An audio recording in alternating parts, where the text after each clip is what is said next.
নমস্কার বন্ধুরা, অনুষ্কা ব্লগের আরেকটি অন্য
পারলে শুকনো লঙ্কার গুঁড়ো ইউজ করতে পারো, কিন্তু যেহেতু বড়া কাঁচা লঙ্কা কুচি দিলেই একটুখানি ভালো লাগে এবং টেস্টও ভালো লাগে।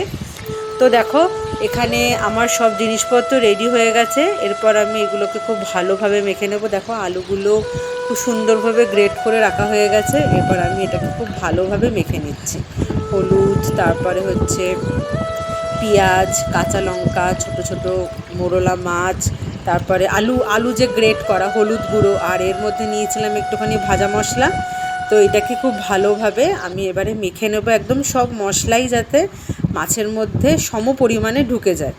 তো দেখো, এরপরে আমার রেডি মাছটা মাখা। দেখতে পাচ্ছ, দেখেই যেন মনে হচ্ছে খেয়ে নিই। বড়া তো অনেক দূরের কথা, মানে দেখেই যেন মনে হচ্ছে যে একটু গরম গরম ভাতের সাথে এটা যদি একটুখানি তেলে নেড়ে নেওয়া যেত, গরম গরম ভাতের সাথে জাস্ট দারুণ লাগতো খেতে। তো দেখো, এখানে আমার মাখা হয়ে গেছে। মাখাটা দেখেই তোমাদের নিশ্চয়ই অনেকের লোভ লাগছে, আমার তো লোভ লাগছেই। মাখাটা দেখেই একদম জিভে জল চলে আসার মতো রান্না। তো চলো এবার দেখে নেওয়া যাক আমি কি করে এই রান্নাটা করব।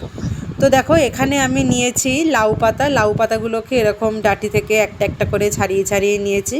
তোমরা যতজন বা যতগুলো বড়া তৈরি করে খেতে চাও ততগুলোই এরকমভাবে পাতা নেবে। আর আমি প্রথমে পাতাগুলোকে কি করেছিলাম, পাতাগুলোকে একসাথে নিয়ে একটুখানি গরম জলে জাস্ট 2-3 মিনিটের জন্য একটু ফুটিয়ে নিয়েছিলাম, এবং গরম জলের মধ্যে একটুখানি নুন অ্যাড করেছিলাম, তাতে পাতাগুলো একটুখানি তাড়াতাড়ি সেদ্ধ হয়ে যাবে। কারণ এমনি তো পাতাতে তো বড়া করা যাবে না, ওই জন্য পাতাগুলোকে সেদ্ধ করে জল ঝরিয়ে নিয়েছি। এবং জল ঝরিয়ে নেওয়ার পর একদম ঠান্ডা হওয়ার পরেই দেখো, থালার মধ্যে বা প্লেটের মধ্যে এরকম পাতাগুলোকে বিছিয়ে বিছিয়ে রাখা হবে। দেখো, পাতাগুলোকে এখানে আমার বিছিয়ে রাখা হয়ে গেছে। এরপর যে আমি মাছটাকে মেখে নিয়েছিলাম, আগে যেরকম মাছটাকে আমি একদম পুরো সব মশলা দিয়ে মেখে নিয়েছিলাম, সেই মশলাওয়ালা মাছগুলোকে এবার একটা একটা পাতার মধ্যে এরকমভাবে রাখা হচ্ছে। দেখো, এখানে 4টে পাতা নিয়েছি আমি একটা থালার মধ্যে। তোমরা যদি বড় থালা থাকে, বড় থালাতে অনেকগুলি লাউ পাতা রয়ে যাবে, মানে থেকে যাবে।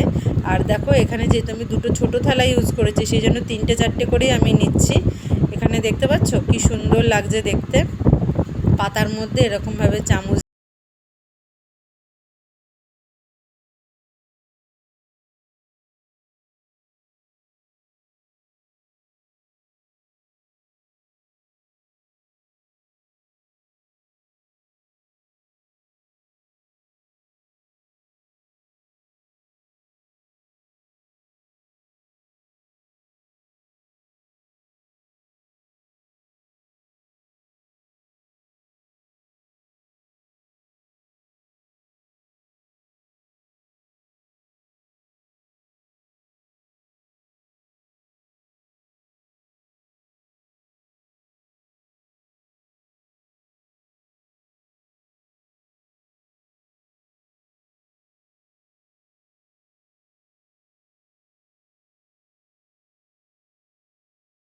এখানে আমার মোড়া হয়ে গেছে। তোমরা তোমাদের লোক সংখ্যা অনুযায়ী বা তোমাদের পছন্দ মতো এরকমভাবে মুড়ে মুড়ে নেবে। আর এখানে দেখো আমি কড়াই বসিয়ে দিয়েছি ওভেনে। কড়াইটা একটুখানি গরম হয়ে গেলে এবার এর মধ্যে সর্ষের তেল দিয়ে দেবো। সর্ষের তেল দিয়ে খুব সহজেই আমি এগুলোকে ভেজে নেব। তো দেখো এখানে এখনও প্রস্তুতি চলছে, মানে যেহেতু অনেকগুলো লাউ পাতা ছিল সেহেতু এখনও প্রস্তুতি চলছে, একটা একটা করে এরমভাবে দেওয়া চলছে।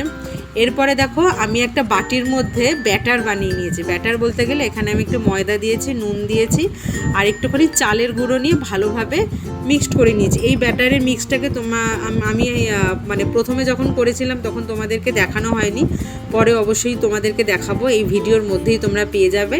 তো দেখো এখানে কড়াইয়ের মধ্যে তেলও গরম করা হয়ে গেছে এবং আমি এই লাউ পাতায় মোড়া ছোট ছোট মোরলা মাছের বড়াগুলোকেও একটা একটা করে ছেড়ে দিচ্ছি।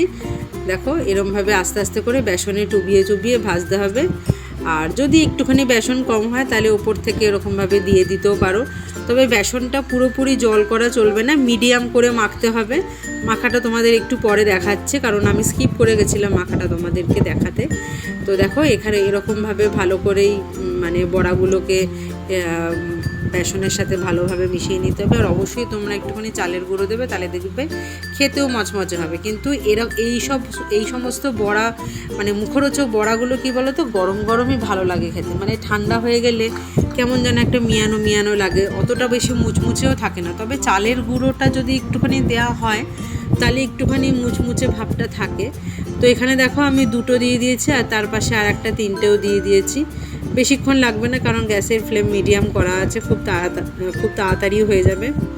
তোমরা এমনি এটাকে সস দিয়েও খেতে পারো, এমনি যদি সন্ধ্যেবেলা তোমরা স্ন্যাক্স হিসাবে খেতে চাও তাহলেও খেতে পারো। আর তাছাড়া ভাতের সাথে বা ডালের সাথে বা শুকনো ভাতের সাথে যদি তোমরা খেতে চাও তাহলেও খেতে পারো। তো দেখো একদিকটা মোটামুটি কমপ্লিট হয়ে গেছে, এরকম খুন্তি দিয়ে আবার আর এক দিকটা ভাজতে দিতে হবে। বেশি পোড়ালে চলবে না, পোড়ালে তো আবার একটুখানি পোড়া পোড়া মতো গন্ধ ছাড়বে, বেশি পোড়ালে চলবে না।